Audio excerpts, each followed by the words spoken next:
ಗೀತಾ ಮಹಾತ್ಮೆ. ಶ್ರೀಮದ್ ಭಗವದ್ಗೀತೆಯು ಸಾಕ್ಷಾತ್ ಪರಮಾತ್ಮನ ಮುಖ ಕಮಲದಿಂದ ಹೊರಟ ಪರಮ ಪವಿತ್ರವಾಣಿ. ಇದು ಒಂದು ಪರಮ ರಹಸ್ಯಮಯ ಗ್ರಂಥವಾಗಿದೆ. ಸಂಪೂರ್ಣ ವೇದಗಳ ಸಾರವೇ ಇದಾಗಿದೆ. ನಿರಂತರ ಗೀತೆಯ ಅಭ್ಯಾಸವನ್ನು ಮಾಡುತ್ತಾ ಇದ್ದರೂ ಕೂಡ ಅದು ಕೊನೆ ಮುಟ್ಟಲಾರದಷ್ಟು ಗೂಢ ಮತ್ತು ಗಂಭೀರವಾಗಿದೆ.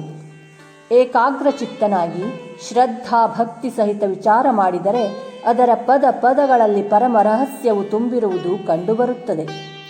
ಭಗವಂತನ ಗುಣ, ಸ್ವಭಾವ, ಸ್ವರೂಪ, ಪ್ರಭಾವ, ತತ್ವ, ರಹಸ್ಯ ಮತ್ತು ಉಪಾಸನೆಯ ಹಾಗೂ ಕರ್ಮ ಮತ್ತು ಜ್ಞಾನದ ವರ್ಣನೆಯು ಯಾವ ಪ್ರಕಾರದಲ್ಲಿ ಈ ಮಹಾನ್ ಗ್ರಂಥದಲ್ಲಿ ಹೇಳಲಾಗಿದೆಯೋ ಹಾಗೆ ಬೇರೆ ಯಾವುದೇ ಗ್ರಂಥಗಳಲ್ಲಿ ಸಿಗುವುದು ಅಸಾಧ್ಯ.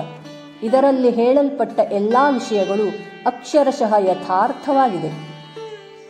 ವಾಸ್ತವವಾಗಿ ಗೀತೆಗೆ ಸಮಾನವಾದುದು ಯಾವುದೂ ಇಲ್ಲ. ಶ್ರೀ ವೇದವ್ಯಾಸರೇ ಇದರ ಸಂಕಲನಕರ್ತೃ ಆಗಿದ್ದಾರೆ. ಗೀತೆಯು ಅನಂತ ಭಾವಗಳ ಅಗಾಧ ಸಮುದ್ರವಾಗಿದೆ.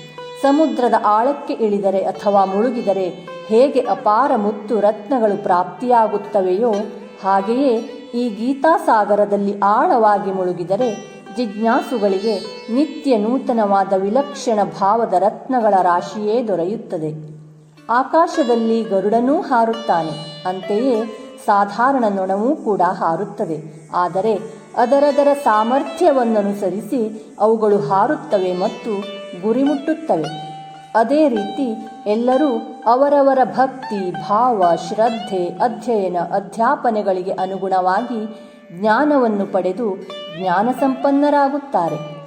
ಅಜ್ಞಾನದ ಅಂಧಕಾರದಲ್ಲಿ ಬಿದ್ದು ಸಂಸಾರ ಬಂಧನದಿಂದ ಬಂಧಿತರಾಗಿ ಜೀವನವಿಡೀ ಬಳಲಿ ಬೆಂಡಾಗಿ ಪಾಪದ ಸಾಗರದಲ್ಲಿ ಮುಳುಗಿರುವ ಜೀವರಿಗೆ ಗೀತೆಯು ಪರಮಾತ್ಮನ ಪ್ರಾಪ್ತಿ ಪಡೆಯುವ ಉಪಾಯಗಳನ್ನು ತಿಳಿಸುವಂತಹ ಒಂದು ಮಹಾನ್ ಕೃತಿಯಾಗಿದೆ.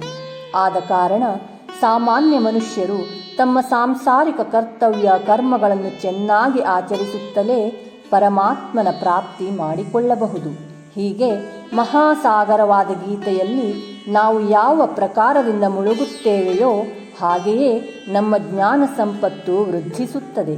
ಹರಿ ಓಂ.